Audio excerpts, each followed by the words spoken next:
Hi everyone, it's been a long time, and I apologize in advance for not giving you guys a tutorial for at least the past month. Because I found out my sprung buffers were too brittle. If you go to twist tie them to stay in the buffer housings, the tail ends of the buffers just break and they become useless. I don't want that. So what I'm trying to do right now is redesign the buffers so that they do not break. That's why I haven't put out a tutorial yet. Another thing, I want to be able to sell my buffers for those who can't 3D print their own. I plan to give a pack of 5. A pack of 5 so that if one of them were to break or get lost, you have a spare and you don't have to buy another pack of 4 just to finish a model. I don't want that to happen. I want good business and to offer you guys quality parts, period. So in summary, I'm redesigning my buffers so that the STL files are durable and you guys have buffers you can use. And for those who want to buy buffers who can't 3D print them, I want to make sure the buffers, again, are strong. That way they can be used and not break easily. I've also been going back and revising some of my old models on Fusion 360 to try and update them and make them more scaled. Like Emily, which is one I've been really wanting to do for a while. I liked my old model, but there was just too many things wrong with it. So I decided to redesign the whole model on Fusion 360 to be more accurate to the real-life Sterling singles. Another model I really want to go back and do is Toby. My first model was good and all, but it was too brittle. It would just have solid parts break off too easily, and it was too oversized. Henrietta right here managed to age really well, and I just have a few things I just want to change on this model. But Toby, again, was just too darn big. Instead of basing him off of the J70 dimensions and proportions, I instead based my Toby model off the inaccurate and oversized TV series prop, which for those of you who are rivet counters or pedantic like me, that does not sit well with anyone. I have a problem with Toby being oversized. And I think that's a problem we can all agree on, that the TV prop was oversized, but not bad. I was gonna do a Rosie video, but I felt sick back in December, and I was just too busy with college earlier this year. And after taking some time, I found out to dislike my Rosie model. The chassis was primitive, the motor keeper would warp because it was made of PLA, and I literally forced the worm gear against a spur gear, which was on the center axle that drove the entire model.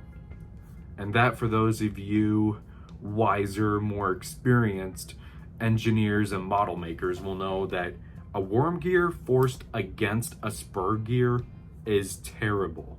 So what I want to do, and what I've been trying to do with my Thomas lately, which has gone through a total of 11 different types of chassis, is to redesign the chassis so that they use universal gearboxes at a 40-to-1 gear ratio. I tried 80-to-1, but because how I designed the thing, a brass worm gear meshing with a hardened steel spur gear to turn a smaller brass gear on the same axle to turn a larger brass gear on the drive axle sheared the brass worm gear. And I just felt defeated until I started doing some research and found out that there are gears designed to mesh with worm gears. and I think they're simply referred to as worm wheels. At least that's what I've been referring to. So what I did was found out where I could find the worm wheels I needed, and I found some sellers on eBay that offered worm wheels that I can use with my worm gears. I also decided to use nylon worm wheels because it generates less friction. And I wanted nylon worm wheels with set screws. That's it. Just wanted set screws because I don't like knurled rods. The nylon would just crack and render your engines useless. They probably work well on Bachmann, LGB, Pico, USA Trains models, but I don't like it. I prefer set screws on modified axles or D-shaped axles, right? Are they D-shaped? I rather use D-shaped axles or just round axles with a slot milled for the set screws to press against and secure the gears firmly. And I'm hoping this new setup will work better, where I have the brass worm meshing with and turning the nylon worm wheel that turns a 30-tooth brass gear on the same axle that meshes with and turns a 40-tooth metal gear. I'm also calling out to hobby parts makers to make Module 1 worm gears that can fit onto motor axles that are 2.3 millimeters in diameter, because as good as Mod 0.5 gears are, they are weak and prone to shearing, and I want more durable gears. So to anyone out there who machines and makes parts for hobbyists, I highly request you guys make Module 1 worm gears that can fit onto 2.3 millimeter motor shafts. And please sell them on Amazon and eBay at least, please. That's all I need, is Module 1 worm gears on a 2.3 millimeter motor shaft and sold on Amazon and or eBay. That way everyone can have spare parts and replacement parts to fix and repair their model trains without having to go to online stores like Bachmann or whatever to fix their large scale models.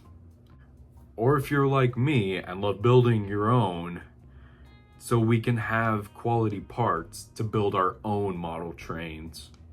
My plans for the rest of this year are to go back to college and nail my classes, as well as try to finish up Thomas, Annie, and Clarabelle this summer, and then go back and rebuild Emily, Edward, Percy, Toby, and Rosie with universal gearboxes. And I'm really hoping that these guys can run for days without breaking down.